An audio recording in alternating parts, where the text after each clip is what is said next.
वर्मा जी नमस्कार। जी, आज की क्लास स्पेशल है। सभी को नमस्कार।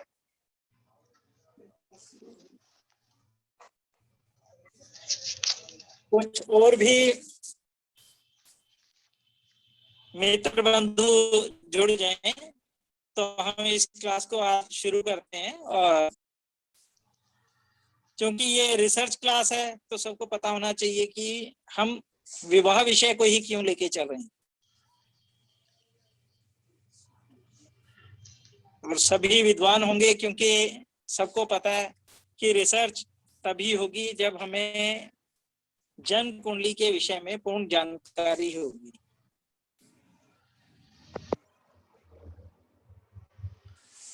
किसी भी भाव से संबंधित जब हम विवेचन करते हैं, विश्लेषण करते हैं,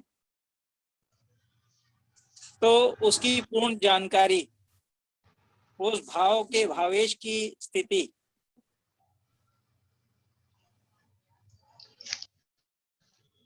बहुत ही महत्व रखती है। फिर दशा गोचर का अपने आप में ही बहुत महत्व है। आज हमारी जो ये कक्षा है डॉक्टर ललित पंत जी द्वारा ली जा रही है और उनका असीम ज्ञान हम सभी जानते हैं। जन्म कुंडली के विषय में ही नहीं, डॉक्टर ललित पंत जी हस्तरेखा विशेषज्ञ भी हैं। इन्होंने भारतीय विद्या भवन में भी पढ़ाया है, आई कास में भी पढ़ाया है, आई फास ये नोएडा चैप्टर को भी ये चला रहे हैं। तो इनके ज्ञान का अगर थोड़ा सा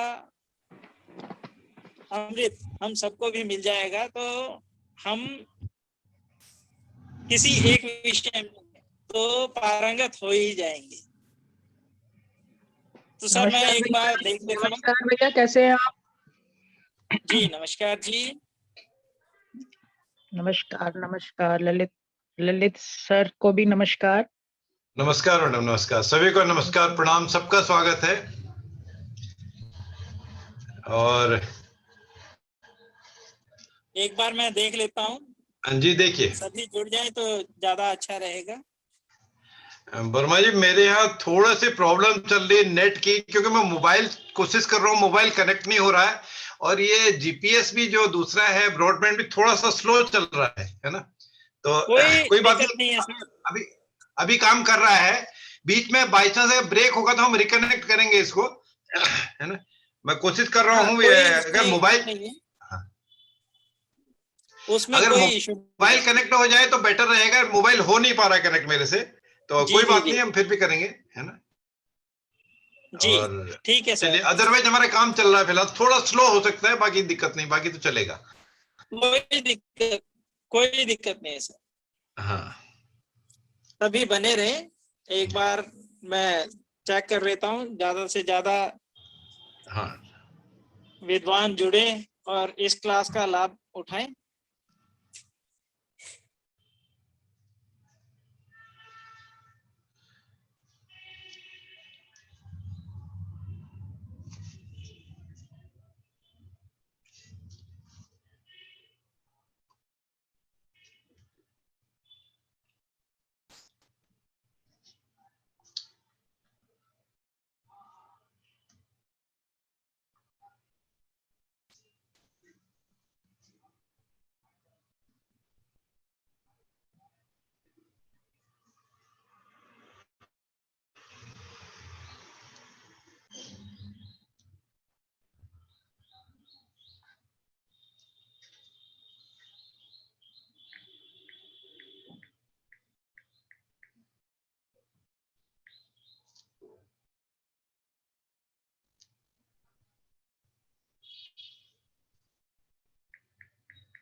हेलो।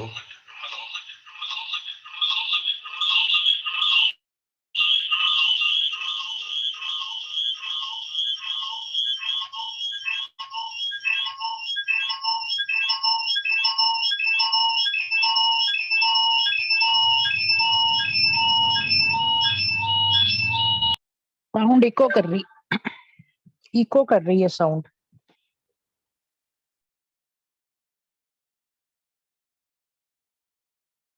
अब देखते हैं।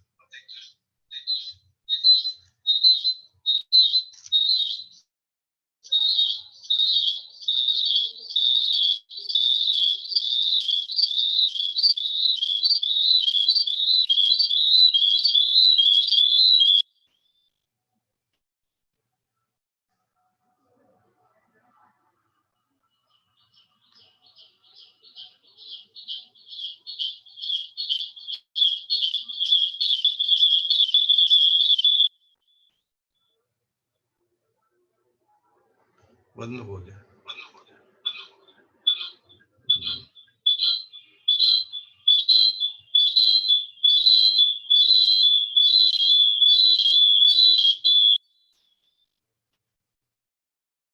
हेलो। चलिए, अब बंद कर दिया मैंने उसको, मोबाइल चलेगा नहीं, अब चलना चाहिए दोबारा से। नहीं,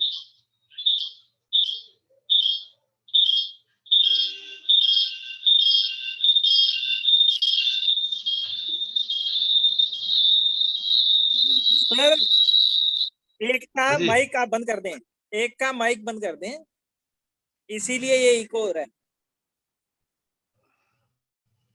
अब फोन क्लियर हुआ कनेक्ट, कि ठीक हुआ? आपका फोन जो है कनेक्ट हो गया है, हाँ, मैंने इस इमरजेंसी वजह किया, से आपको, मैंने हाँ, इमरजेंसी अब के लिए की। हाँ, इसीलिए आप अगर मान लो एक की आवाज म्यूट कर देंगे तो ये जो है इको नहीं होगा फिर। हो गया। हाँ जी सर, चलिए, क्योंकि जब दोनों की आवाज साथ में आती है ना तो जी, इको हो जाता है। मैं उसको मैं बंद उसको ही करना चाह रहा हूँ, बंद नहीं हो रहा।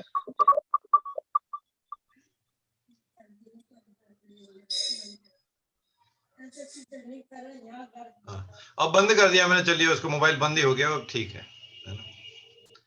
तो जी, बात शुरू करें कुछ क्या? हमारे साथ आज जो जो विद्वान जुड़े हुए हैं, मैं जी।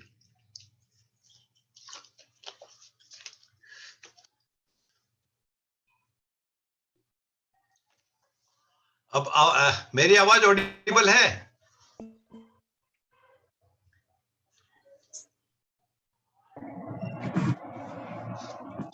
यस सर है। अच्छा, तो ठीक है। अब वर्मा जी आओ, आदेश देंगे तो फिर हम कुछ बात करना शुरू करेंगे, या वेट करना तो वेट कर सकते हैं, अभी 2-4 मिनट कोई बात नहीं।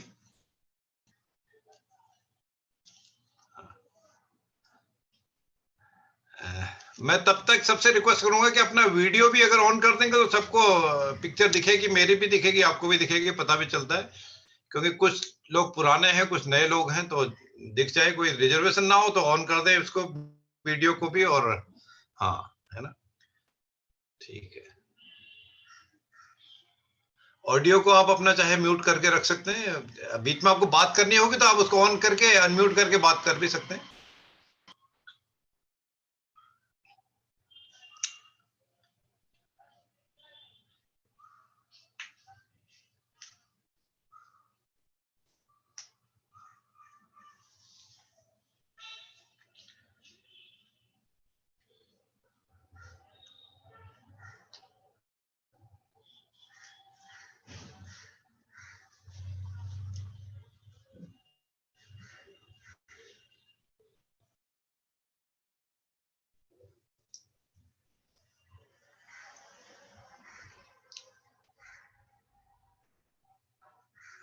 वर्मा जी आप अनम्यूट कीजिए, तब आवाज नहीं है। हाँ, अब शुरू कीजिए, आपके म्यूट थे आप। जी जी सर।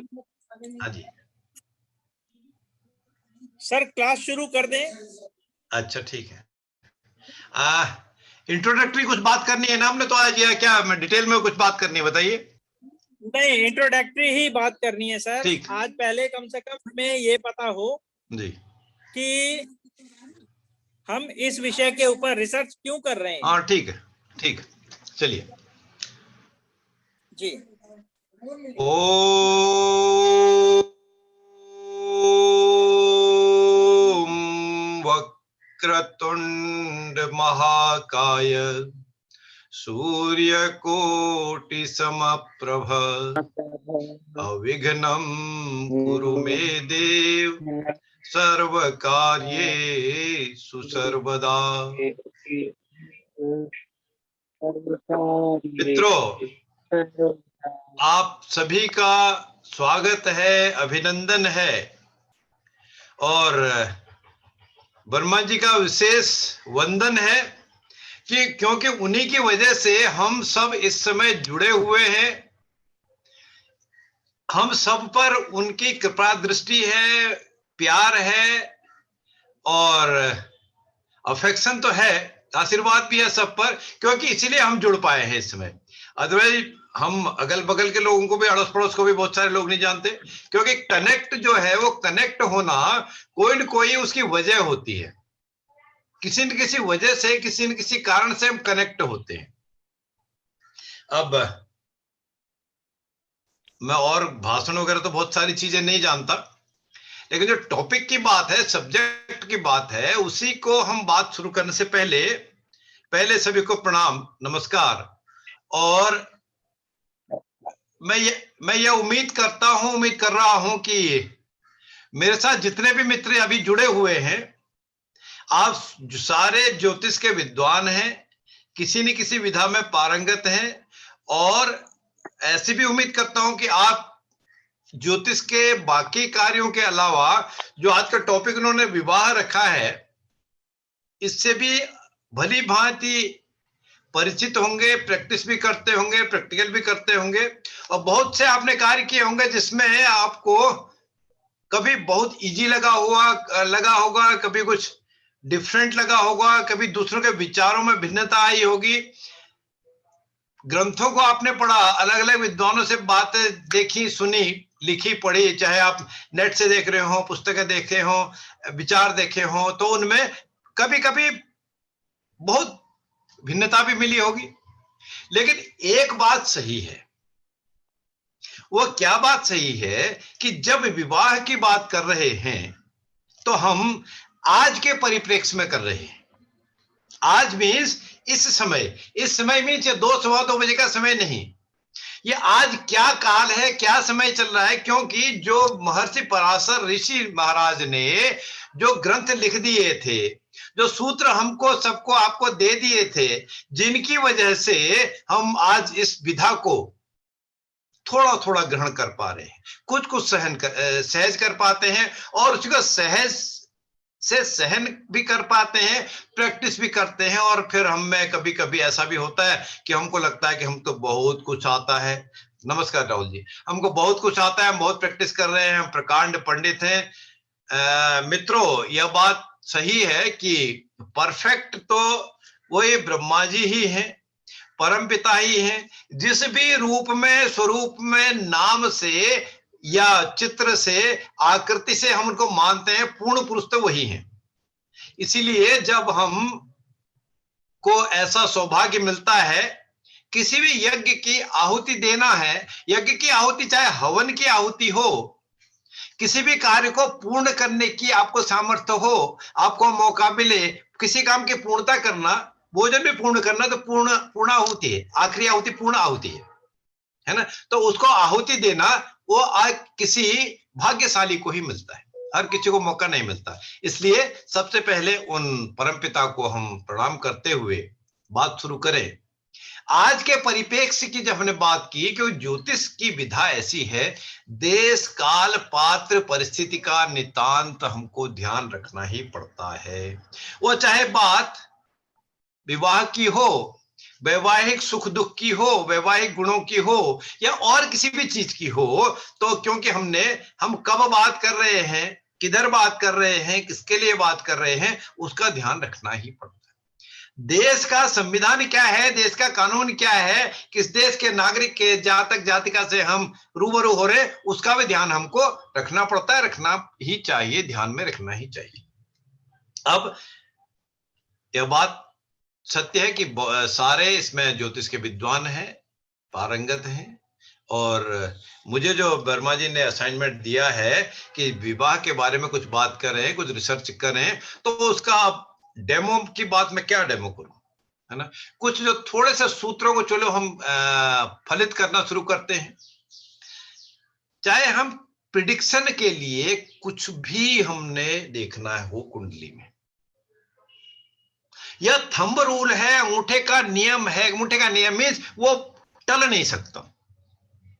देश काल पात्र या परिस्थिति की बात तो हो गई, यह तो हमको हर किसी केस में देखना ही है।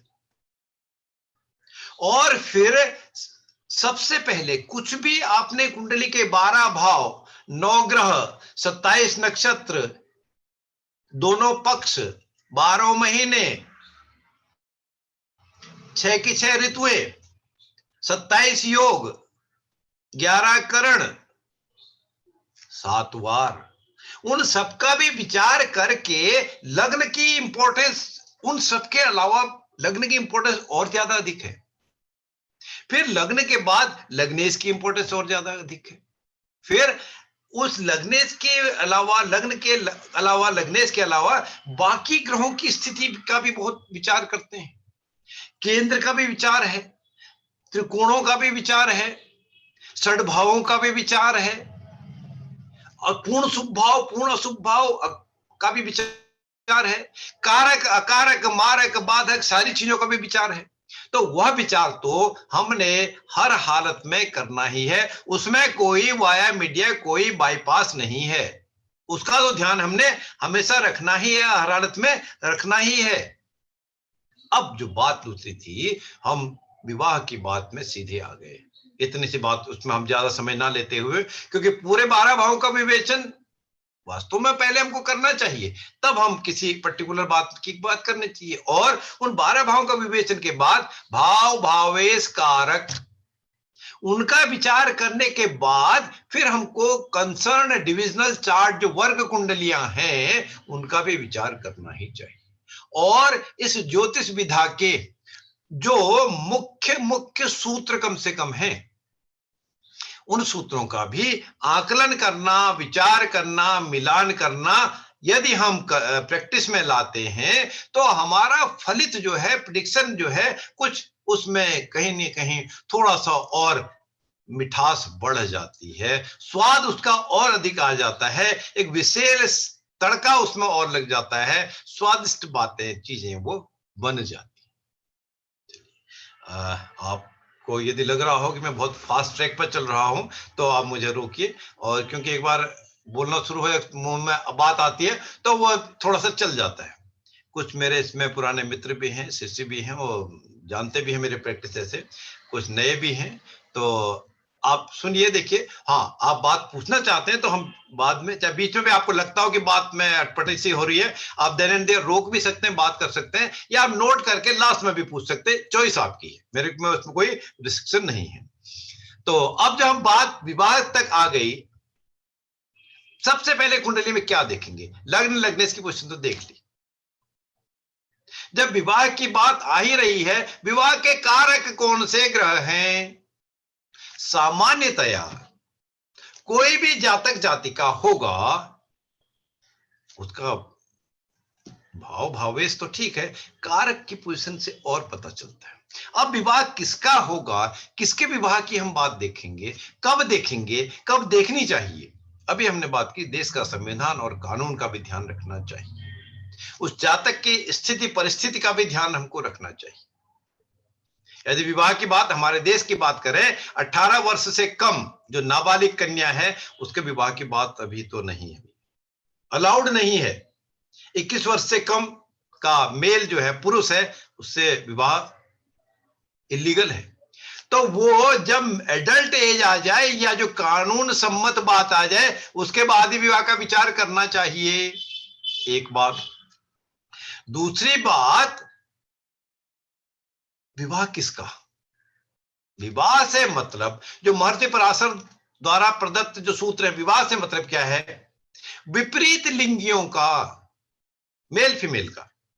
क्योंकि मैं बात स्पेसिफिक इसलिए कह रहा हूं, आपको अटपटी लग सकती है, आज के देश में, आज के समय में कई देशों में ओपनली भी चल रहा है लेस्बियन वाला जो है रिलेशन एक, या जहां लीगली अलाउड नहीं भी है वहां भी चोरी छुपे भी ऐसा रिलेशन शुरू हो गए। तो उसको क्या हम विवाह कहेंगे? मेरे विचार से वो विवाह के लिए नहीं है। ठीक है, अच्छा, ये तो बात थी, हमको केयर ये करना है। तीसरा, इस परमपिता ने, ब्रह्मा जी ने, आप जिस समाज में रहते हैं, मैं जिस समाज में रहता हूं, या पूरी दुनिया एज ए होल कहें, उस दुनिया में कुछ हम दोनों के अलावा, मेल फीमेल के अलावा, एक थर्ड जेंडर की भी उत्पत्ति की है। तो क्या हम उस थर्ड जेंडर की भी विवाह की बात करेंगे? कदापि नहीं। ठीक है ना? ये तो इसको हमको ध्यान रखना है। अब जो अगली बात शुरू हो जाती है, जो मैं कारक की बात कर रहा था, कारक क्या है विवाह के? शुक्र महाराज। भोग विलास के कारक भी शुक्र हैं, कंफर्ट्स के भी कारक शुक्र हैं, लग्जरी के भी कारक शुक्र महाराज हैं, और विवाह के भी कारक शुक्र महाराज ही हैं। अब थोड़ा सा आगे चलते हैं तो फिर उसमें पति के कारक, पति के कारक गुरु को मिला है, देवगुरु बृहस्पति को मिला है। तो फीमेल के केस में विवाह के कारक शुक्र तो है ही, वो तो सबके लिए है ही है, लेकिन साथ ही साथ गुरुदेव भी हैं, देवगुरु बृहस्पति भी हैं। तो दोनों का मिलान भी देखने की जरूरत है। लेकिन जब पति के कारक गुरु हैं तो इसका मतलब ये कतई नहीं है कि मेल को, पुरुष को गुरु का विचार करने की जरूरत नहीं है विवाह के लिए। नहीं, नितांत आवश्यकता है, पुरुष को भी जरूरत है। कैसे जरूरत है? जो बुद्धि गुरु ही देने वाले हैं। संतान के कारक भी गुरु, या मेल फीमेल जो भी होगा, संतान कौन उत्पन्न करने की क्षमता रखेंगे? गुरुदेव बृहस्पति। यदि सनाथ हो तो उसको तो संतान होगी भैया। तो इसलिए विवाह के लिए दो मुख्य ग्रह, दोनों पूर्णतया सौम्य ग्रह हैं, शुद्ध ग्रह हैं, शुक्र और गुरु की स्थिति परिस्थिति का विचार करने से पता चलता है। ठीक है, अब जो सामान्य सी बात है, लग्न लग्नेश की पोजीशन कैसी हो, लग्न लग्नेश के सप्तम सप्तमेश से और विवाह के कारक गुरु और शुक्र से संबंध अच्छे हो तो सामान्यतः विवाह होने की संभावना बनती है। मैं तो संभावना वर्ड कहता हूं भैया, क्योंकि वो 24 घंटे में मियां बंगाली वाला जो जादू है ना, वो मुझे नहीं आती भैया, बस है ना। मुझे तो संभावना आती, क्योंकि उनका आदेश तो वही है। प्रोबेबिलिटी तो ठीक है, परफेक्शन तो वही आदि पुरुष ब्रह्मा जी महाराज ही हैं, परमपिता ब्रह्मा जी ही हैं। तो इसलिए हम संभावना व्यक्त करते हैं। अब दूसरी बात, जो शुरुआत करते हुए जो पहले से जुड़े थे उनको ध्यान रहा होगा, नहीं जुड़े थे तो मैं उसको रिपीट कर देता हूं। वर्मा जी बात कुछ कर रहे थे अभी, मनोज वर्मा जी, कि उसका किसी भी कार्य के लिए, चाहे विवाह ही क्यों ना हो, सबसे पहले उसकी जातक की कुंडली में पॉसिबिलिटी तो हो, संभावना तो हो वो कार्य होने की, और कार्य होने की संभावना तो हो, ये तो बात ठीक है। लेकिन जब समय हो, उसका उचित समय, अभी हमने चाहे लीगल बाइंडिंग की बात की या प्रथा के लिए, उसको हम एक चीज और वैल्यू एडिशन कर देते हैं। कब सामान्य प्रथा है?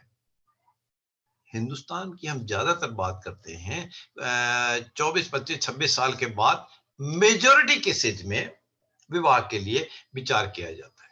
और 30 तक भी आजकल जो समय चल गया है, 29, 30, 31 तक भी अगर उम्र किसी की भी हो जा रही, बालक या बालिका की, तो बहुत लेट नहीं माना गया है। लेकिन 25 से पहले थोड़ा जल्दी माना जा रहा है, ये समाज की प्रथा है। लेकिन उस समय पर, जो उसका समय है, उस समय पर उस जातक जातिका को वैसा समय भी मिलना चाहिए। अर्थात जो वर्मा जी कह रहे थे, बात में उसको रिअफर्म कर रहा हूं, कंफर्म कर रहा हूं, रिटरेट कर रहा हूं कि तब विवाह के लिए संबंधित भाव भावेश कारकों की दशा, अंतरदशा, प्रत्यंतरदशा भी मिलनी चाहिए। दो बात हो गई। अब तीसरी चीज, जो कोई भी कार्य के लिए उसमें उम्मीद भी है या योग जिसको हम कहते हैं योग भी है, और उसको दशा भी अर्थात समय भी उसको सूट कर रहा है, तब भी एक तीसरी युक्ति, तीसरा सूत्र, तीसरा जो इंपॉर्टेंट चीज है वह भी बहुत जरूरी है। वह क्या है? गोचर, ट्रांजिट जिसको हम कहते हैं। और गोचर कौन सा?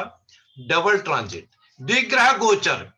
द्विग्रह गोचर लेने का क्या काम है, कैसे एक्टिवेट होता है?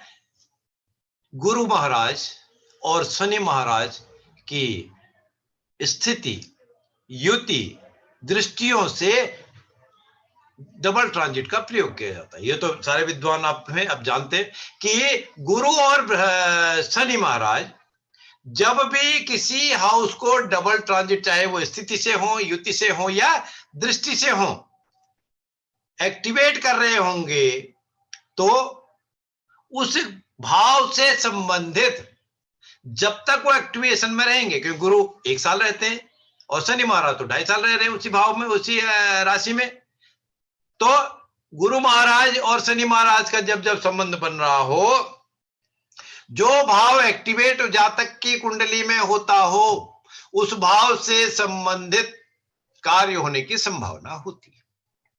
हम तो बात विवाह की कर रहे हैं, दशा भी विवाह के कारक ग्रह की बन रही हो, विवाह के भाव के स्वामी अर्थात सप्तम भाव के स्वामी की दशा, अंतरदशा, प्रत्यंतरदशा चलती हो, योग भी जातक की कुंडली में हो और गोचर में भी वो सप्तम भाव एक्टिवेट हो रहा हो, तो विवाह होने की संभावना प्रबल हो जाती है। ठीक है, तो प्रबल हो जाती है। फिर तब एक आपको विवाह का समय आ गया, टेंटेटिव। कभी कभी ऐसा भी होता है कि सप्तम भाव एक्टिवेट नहीं हो रहा है, फिर उस जातक जातिका का, दोनों का प्रपोज जो है या दूसरे का भी द्वादश भाव एक्टिवेट हो रहा है, 12th हाउस एक्टिवेट हो रहा है। 12th हाउस क्या है? विवाह के बाद का शारीरिक सुख, सैया सुख, फिजिकल रिलेशन, शारीरिक संबंध, तब भी विवाह होने की संभावना बनती है। और यदि सप्तम द्वादश ना भी हो रहा हो, तो पंचम भाव कहीं एक्टिवेट होता हो डबल ट्रांजिट में, तो पंचम भाव क्या है? संतान उत्पन्न करने की, संतान की, संतति की, तो भी विवाह का बात बनती है, बशर्ते योग भी हो, दशा भी हो और गोचर में भी एक्टिवेशन हो रहा हो, तो एक प्रोबेबिलिटी बनती है। अब बात हमने जब द्वादश भाव की कही, पंचम भाव को भी मिलाया, तो द्वादश, द्वादशेश, द्वादश के कारक, पंचम, पंचमेश, पंचम के कारक, द्वादश के स्वामी जो राशि होगी उस समय, द्वादश के कारक शनि महाराज, पंचम के कारक गुरु महाराज, पंचम के स्वामी जो राशि हो उसके स्वामी, इनकी भी, और सप्तम, सप्तमेश, लग्न, लग्नेश, इनकी दशा, अंतरदशा, प्रत्यंतरदशा चलती हो, डबल ट्रांजिट भी हो, तो संभावना बढ़ जाती है, बशर्ते D1 चार्ट जो लग्न कुंडली जिसको हम कहते हैं, डिवीजन चार्ट नंबर 1, उसमें योग बनता हो। एक सूत्र हमारे को वर्मा जी की बात है, हमने कोरिलेट कर दिया। अब दूसरी बात, क्या विवाह की संभावना है, विवाह होने के योग? छोटी सी बात अगर हम बात करते हैं, क्या क्या उसमें संभावना है कि इस जातक जातिका का विवाह होना है? यदि लग्न, लग्नेश किसी भी जातक के शुभ स्थिति में, मजबूत स्थिति में हो, तो उस जातक जातिका को अधिकांशतः फल मिलने की प्रबल संभावना होती है। वो लग्न से द्वादश तक, पहला, दूसरा, तीसरा, पांचवा, छठा, सातवां, आठवां, नवम, दसम, एकादश, द्वादश, सभी भावों के फल मिलने की संभावना होती है, बशर्ते जब उसका समय आए वह डबल ट्रांजिट, द्विग्रह गोचर से भी एक्टिवेशन हो उस जात और उस भाव भावेश कारक की दशांतर दशा में भी उसको सपोर्ट आए, पॉजिटिव नेगेटिव हर तरह की होने की संभावना है। अब दूसरी बात हम कहते हैं, सीधी सी बात कहते हैं, विवाह होने के योग संभावना है या नहीं है? क्या है? सप्तम भाव में शुभ ग्रह हो, शुभ ग्रहों की दृष्टि हो, या सप्तमेश शुभ ग्रहों से या शुभ के साथ में दूसरी बात कह दूं मित्र ग्रहों से युत होकर दृष्टि कर रहा हो, विवाह के समय सप्तम के कारक शुक्र महाराज शुभ स्थिति में हो, कमजोर स्थिति में ना हो, गड्ढे में ना गए हो, विवाह की संभावना। और देवगुरु बृहस्पति भी शुभतर स्थिति को प्राप्त हो तो भी विवाह होने की संभावना बनती है। दो सूत्र मिले। तीसरी बात, शुक्र महाराज जो हैं या तो वृषभ में हो या तुला में हो। वृषभ तुला में शुक्र कैसे होंगे? स्वराशि के हो जाएंगे तो भी विवाह की संभावना बनती है। और साथ ही साथ शुक्र वृषभ तुला के अलावा यदि कन्या राशि में भी हो तब भी विवाह होने की संभावना बनती है। और फिर जो है लग्नेश लग्नेश लग्न में हो या सप्तम भाव में हो या लग्नेश सप्तमेश के संबंध शुभ स्थिति के बनते हो। शुभ स्थिति के संबंध कैसे होते हो? केंद्र में बने या त्रिकोण में बने। केंद्र में 1, 4, 7, 10 भाव में लग्नेश और सप्तमेश स्थित हो या 1, 5, 9 भाव में लग्नेश सप्तमेश स्थित हो, दोनों युति करके स्थित हो या दोनों का कहीं दृष्टि संबंध हो रहा हो आपस में, तो भी विवाह होने की संभावना बनती है। और इसके अलावा मंगल, देखिए विवाह की बात तो लग्न लग्नेश और गुरु महाराज शुक्र की बात तो होगी।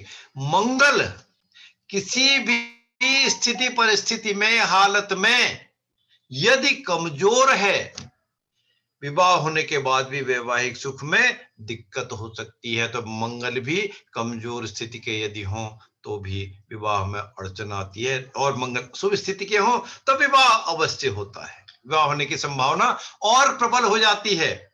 और साथ ही सप्तम भाव में या द्वितीय भाव में, 2 भाव की बात करूं, सप्तम भाव या द्वितीय भाव में शुभ ग्रहों का स्थित होना या दृष्टि होना या सप्तमेश द्वितीयेश के शुभ संबंध होना, अच्छी पोजीशन होना भी विवाह की स्थिति बताता है। सप्तम के बाद तो विवाह की थी, द्वितीय भाव हमने क्यों लिया? क्योंकि द्वितीय भाव के कुटुंब का भाव है और विवाह से क्या होगा? कुटुंब में वृद्धि होने की संभावना है ना। तो कुटुंब में वृद्धि, तो विवाह द्वितीय और हम द्वादश और पंचम की हमने बात की थी, द्वितीय भाव को भी उसमें ऐड हमको करना पड़ेगा। तो ये तो थोड़ी सी संभावना थी विवाह की। मैं एक बात बताऊं, आपको भी अलर्ट आ रहा होगा कि ये रिमेनिंग टाइम 2 मिनट कुछ दिखा रहे। यदि ब्रेक हो जाते हैं तो आपसे रिक्वेस्ट है कि आप तुरंत फिर जुड़ जाएं और इसको हम कंटिन्यू करेंगे, क्योंकि 2-2.5 मिनट में हमारी बात होगी नहीं। और अगला जब तक हम ब्रेक आएगा तब तक उम्मीद है हम अपनी बात जो कहना चाहते हैं आपको कम्युनिकेट कर पाएंगे थोड़ा सा। और ब्रेक होगा तो आप फिर रिकनेक्ट जल्दी से हो जाए, मैं लाइव रहूंगा। तो फिर दूसरी बात क्या हुई कि ये तो बात थी प्रोबेबिलिटी। अब जो मैं ना होने के योग की बात कहूं मित्रों, बिल्कुल सावधानी से ध्यान से रखना। होने की प्रोबेबिलिटी तो देख दी, अब इसके अलावा हम ऐसा नहीं कतई कह सकते कि ये तो जो आपने 4, 5, 6, 8, 10 चीजें बताई ये तो नहीं दिखता जी, फिर भी तो उसका विवाह हुआ या मेरा अपना हुआ या XYZ दूसरे का हुआ, फिर भी उसमें संभावना है। कैसी संभावना है? उसके लिए आपको एक काम बिल्कुल ध्यान रखना होगा मित्रों, विद्वान ज्योतिषियों बिल्कुल ध्यान रखें प्रयोग करते हुए। जब भी कुंडली को आप वाचन करें, पढ़ना शुरू करें, बर्थ टाइम रेक्टिफिकेशन को जरूर अप्लाई करें, जन्म शोधन के सिद्धांत को जरूर मिलाएं। तब वो जन्म शोधन का सिद्धांत तो पूरा सब्जेक्ट है, टॉपिक है, कैसे मिलाएं? उसको कम से कम उस जातक जातिका की एक्टिविटीज से कोरिलेट तो कर ही दें। और इस बात को राहुल स्वामी जी जो मेरे मित्र भी है, शिष्य भी हैं, लाइव सुन रहे हैं, वो भी हैं लाइव इस समय, उनको मैं पूरी क्लासेस में बताता हूँ, प्रैक्टिस करते हैं इस तरह से। अर्थात प्रोबेबिलिटी तो है लेकिन वो वास्तव में उसी की कुंडली, इसको मिलाने के लिए चेक भी कर लें, क्योंकि कभी कभी एक पल में भी लग्न बदल रही है, फिर भाषा, वाणी, प्रेडिक्शन सब बदल जाती है। उसका हमको ध्यान रखना है ना। तो इसका भी ध्यान रखने की जरूरत है। मैं आगे की बात, अभी एक आधा मिनट मुझे लगता है, तो आगे की बात शुरू करने से पहले इसी को कंटिन्यू करता हूं। तो हमको देश काल पात्र परिस्थिति का ध्यान तो रखना ही है। और वास्तव में विवाह का मतलब क्या है? जब ये ग्रंथ लिख दिया गया था, तब भारत की बात करें तो 7, 8, 9 साल की कन्या और 10, 11, 12 साल के पुरुष या